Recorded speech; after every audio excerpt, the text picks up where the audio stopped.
I'm Alphonso, and in my professional career that spanned just over 30 years, there's a single theme that's woven its way through it.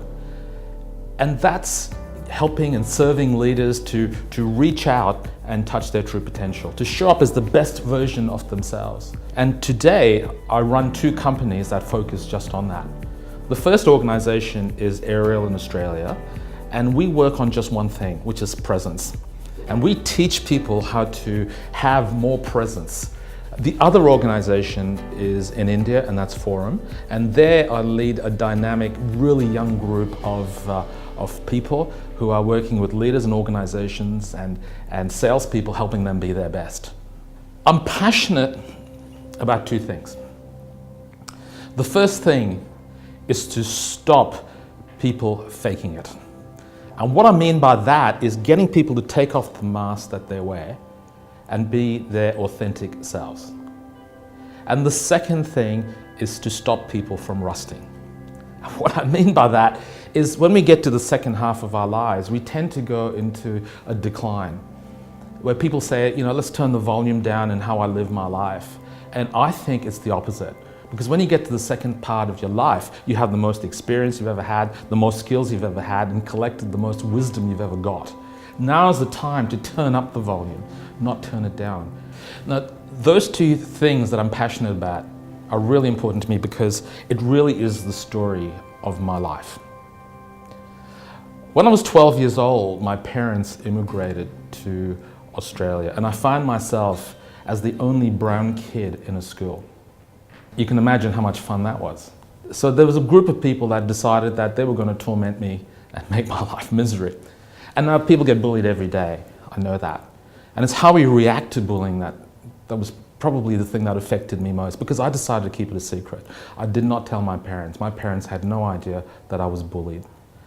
And that was the first mask that I put on, because I was never going to be weak or seen to be weak again.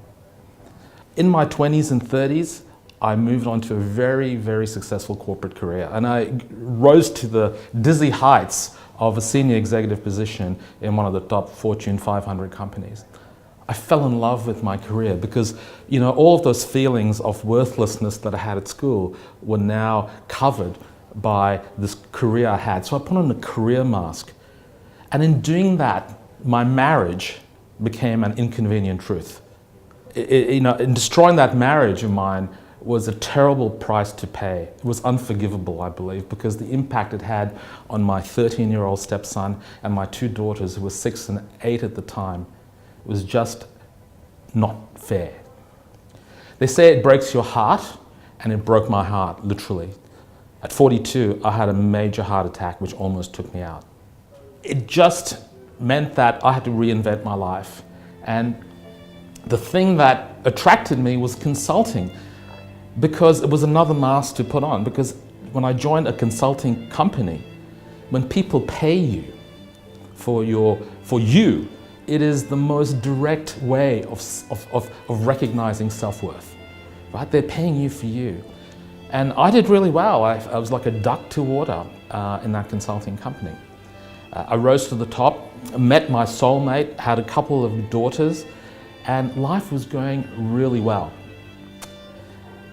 Except I was still vulnerable to, a boss and an organization that could take me out anytime. So at the top of my game as managing director of this management consulting company, I decided to quit and start my own business. And life was brilliant. And everything was working out according to plan. And as Mike Tyson said, everybody has a plan until they get punched in the face. In 2015, I got punched in the face, right? And heart disease came knocking once more. And I went in for a routine procedure to get a stent put into my artery, and it went horribly wrong. My bed was tilted at an angle trying to get my blood pressure up again, and they were preparing defibrillators to get my heart started when it stopped. And I looked at the nurse and I said, "What's going on?" And she said, "Andre, you have just descended into critical and we are trying to save your life." I still get goosebumps when I hear her voice. And I thought to myself, is this it? Was that my life? And you know, in those moments when you make eye contact with death, strange things happen. Because in that moment I knew I was not done. I was not done because I hadn't lived my truth. And I figured that if I survived this, I was going to change my life. She said, cough, stay with us, Andre, stay with us. Cough, cough. And I was coughing and coughing. And in that moment of coughing, I coughed up all of those masks that I was wearing. I coughed up all of those doubts I had of myself and all of the weaknesses that I'd sort of hidden behind in that moment. After going through that experience, right, I do not want to wear any more masks. I want to be myself, be my authentic self. And I find it incredibly liberating. Not only is it liberating, but it's given me this vitality and energy which I just didn't know I had.